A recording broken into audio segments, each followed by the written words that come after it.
Top quality और consistent performance के लिए सिर्फ सिल्वर पंप नाम याद रखना।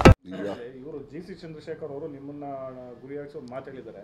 ಹೈಕಮಾಂಡ್ ಶ್ರೀಕೃಷ್ಣ ಇದ್ದಾಗೆ ನೀವು ಸಚಿವರುಗಳು ಶಿಶುಪಾಲರಿದ್ದಂಗೆ ತಪ್ಪು ಮಾಡಲಿ ಅಂತ ಕಾಯ್ತಾ ಇರುತ್ತೆ. ಆಮೇಲೆ ಶ್ರೀಕೃಷ್ಣ ನೋಡ್ರಿ,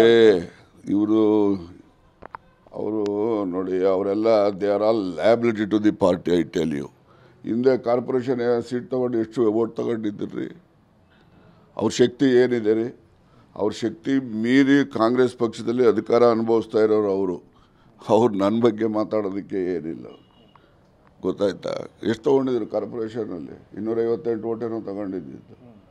2 ಸರಿ ರಾಜ್ಯಸಭಾ ಮೆಂಬರಲ್ಲಿ ವಿಧಾನ ಪರಿಷತ್ಗಾಗಲಿ ಯಾರನ್ನಾರು ಆಯ್ಕೆ ಮಾಡಿದ್ರೆ ಅವರಿಂದ ಕಾಂಗ್ರೆಸ್ ಪಕ್ಷಕ್ಕೆ ಶಕ್ತಿ ಬರೋ ರೀತಿ ಇರಬೇಕೆ ಹೊರತು ಲಯಬಿಲಿಟಿ ಆಗಬಾರ್ದು. ಎಲ್ಲ ಹೊರೆ ಇವೆಲ್ಲ. ಗೊತ್ತಾಯ್ತಾ? ಅದರಿಂದ ಅವ್ರು ಹೇಳ್ತಾರೆ, ಅವ್ರ ಅಭಿಪ್ರಾಯ ಹೇಳ್ಕೊಳ್ಳಿ, ಅದಕ್ಕೆ ನಂದೇನು ಅಡ್ಡಿ ಇಲ್ಲ. ಆದರೆ ಅವ್ರು ಏನು ಎತ್ತ ಅನ್ನೋದನ್ನು ಮೊದಲು ನನ್ನ ಆತ್ಮವಿಮರ್ಶೆ ಮಾಡ್ಕೊಂಡು ಮಾತಾಡಬೇಕು. ಶಿಶುಪಾಲ ಅನ್ನೋ ಪದ ಯೂಸ್ ಮಾಡಿ ಯಾವ್ದು ನನಗೆ ನಾನು ಮಹಾಭಾರತ ರಾಮಾಯಣ ಅವೆಲ್ಲ ಓದೋನೋ ಅಲ್ಲ, ಕೇಳೋನೋ ಅಲ್ಲ. ಯಾವ ಶಿಶುಪಾಲನೋ ಯಾವ ಕೃಷ್ಣನೋ ಅವ್ರಿಗೆ ಗೊತ್ತಿದ್ರೆ ಹೇಳಿ ಉಪನ್ಯಾಸ ಮಾಡಿದ್ರೆ ಕೇಳ್ಕೊತೀನಿ ನಾನು. ನೀವು ತಪ್ಪು ಮಾಡಲಿ ಅಂತ ನೀವು ತಪ್ಪು ಜಾಸ್ತಿ ಆದರೆ ನಿಮ್ಮ ಮೇಲೆ ಕ್ರಮ ಆಗುತ್ತೆ ಅನ್ನೋ ಅರ್ಥದಲ್ಲಿ ಹೇಳಿರೋದು. ತಪ್ಪು ಯಾರೇ ಮಾಡಲಿ ಕ್ರಮ ಆಗಲಿ ಅಂತಲೇ ನಾನು ಹೇಳೋದು. ತಪ್ಪು ಮಾಡಿದವ್ರಿಗೆ ಕ್ಷಮ ಮಾಡಿ ಅಂತ ನಾನೇನು ಹೇಳೋದಿಲ್ಲ. ತಪ್ಪು ಮಾಡಿದವ್ರಿಗೆ ಶಿಕ್ಷೆ ಆಗಲಿ. ಯಾಕೋ ಈ ಪೂರ್ಣಾವಧಿ CM ವಿಚಾರ ನೀವು ಪ್ರಸ್ತಾಪ ಮಾಡೋದ್ರಿಂದ ಇಂಥ ನಾನು ಮಾಡ್ತಾ ಇರೋದಲ್ಲಪ್ಪ. ಪೂರ್ಣಾವಧಿ CM ಅಂತ ನಾನೇನು ಹೇಳಿದ್ದಲ್ಲ, ಬೇರೆ ಎಲ್ಲ ಸಚಿವರೆಲ್ಲ ಹೇಳಿದ್ದಾರೆ. ಅವ್ರು ಹೇಳಿದಂಥ ಮಾತನ್ನು ನಾನು ಕೂಡ ಸಹಮತ ವ್ಯಕ್ತಪಡಿಸಿದ್ದೇನೆ.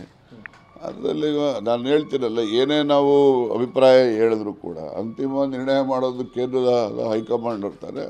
ಸಿದ್ದರಾಮಯ್ಯನವರು ಹೇಳಿದಾರಲ್ಲ, ಅವರೇ ನೋಡಪ್ಪ ನಂದೇನಿಲ್ಲ, ನಮ್ಮ CLP ಮೀಟಿಂಗ್ನಲ್ಲೂ ಹೇಳಿದ್ರು, ನಾವು ಯಾರೇನೇ ಮನಸ್ಸಿನಲ್ಲಿ ನಮಗೆ ಅಪೇಕ್ಷೆಗಳು ವಿಚಾರಗಳು ಇದ್ದರೂ ಕೂಡ ಅಂತಿಮವಾಗಿ ಕಾಂಗ್ರೆಸ್ ಪಕ್ಷದ ಹೈಕಮಾಂಡ್ ಏನು ಸೂಚನೆ ಕೊಡ್ತಾರೆ ಸೂಚನೆ ಅಂತ ನಾನು ನಡ್ಕೊಳ್ತೀನಿ ಅಂತ ಅವರೇ ಹೇಳಿದಾರಲ್ಲ.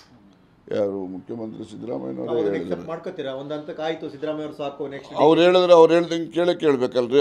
ಅವರೇ ಹೈಕಮಾಂಡ್ ಹೇಳ್ದಂಗೆ ಕೇಳ್ತೀನಿ ಅಂದಮೇಲೆ ನಾವು ಕೂಡ ಹೈಕಮಾಂಡ್ ಹೇಳ್ದಂಗೆ ಕೇಳ್ತೀವಲ್ಲ. ಅದರಲ್ಲೇನು ಯಾವುದೇ ರೀತಿಯ ಭಿನ್ನಾಭಿಪ್ರಾಯ ಏನಿಲ್ಲ, ಅಪನಂಬಿಕೆನೂ ಯಾರು ಇಟ್ಕೋಬೇಕಾಗಿಲ್ಲ. ಸಿದ್ದರಾಮಯ್ಯನವರೇ ಅನಿವಾರ್ಯ, ಅವ್ರು ಬೇಕೇ ಬೇಕು ಅನ್ನೋ ಮೂಲಕ ಒಂದು ರೀತಿ ವ್ಯಕ್ತಿ ಪೂಜೆ ಥರ ಸಿದ್ದರಾಮಯ್ಯನವರನ್ನು ಬಿಂಬಿಸೋದಕ್ಕೆ ಹೊರಟಿದ್ದಾರೆ. ಅಲ್ಲಲ್ಲ, ನಾನು ಮತ್ತೊಮ್ಮೆ ಹೇಳ್ತೀನಿ, ಸಿದ್ದರಾಮಯ್ಯನವರೇ ಹೇಳಿದಾರಲ್ಲ, ಅವರು CLP ಮೀಟಿಂಗ್ನಲ್ಲಿ ಯಾರು ಏನೇ ಹೇಳ್ಕೊಳ್ಳಿ, ಪೂರ್ಣಾವಧಿ ಅಲ್ಪಾವಧಿ ಏನೇ ಇದ್ದರೂ ಕೂಡ ಅಂತಿಮವಾಗಿ ಹೈಕಮಾಂಡ್ ಸೂಚನೆ ಏನು ಬರ್ತದೆ ಸೂಚನೆ ಅಂತ ನಡೀತೀನಿ ಅಂತ CLPನಲ್ಲೇ ಹೇಳಿದ್ರಲ್ಲ. ಅದರಿಂದ ಅವರೇ ಅಭಿಪ್ರಾಯದಲ್ಲಿರೋ ನಾವು ಅಭಿಪ್ರಾಯಕ್ಕೆ ಸಹ